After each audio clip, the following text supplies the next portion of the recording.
Pessoal, hoje eu vim aqui ensinar vocês a como ganhar HC grátis.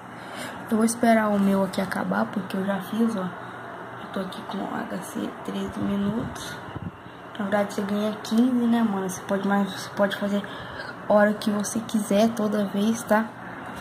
E a hora que acabar aqui eu já volto, tá? O meu HC eu vou ficar aqui e acabou, eu já volto. Que para isso você vai precisar desativar o Adblock, ou seja, se você tiver com o seu Adblock ativado, você não vai conseguir fazer esse bug, tá? Assim já acabou, a gente vai ter que clicar lá no Assine e, antes de mais nada, o seu Adblock, o meu é diferente, mas normalmente o notebook assim vai ficar aqui, ó, vai ficar assim, ó, vai estar um AB aqui do lado, aqui, ó, do lado dessa estrela, vai ficar assim. Aí, mano, depois disso, sabe o que a gente faz? Sabe o que? A gente vem aqui, ó, de HC, clica em Assine, aí vai estar aqui, ó, ganhe HC, tá vendo?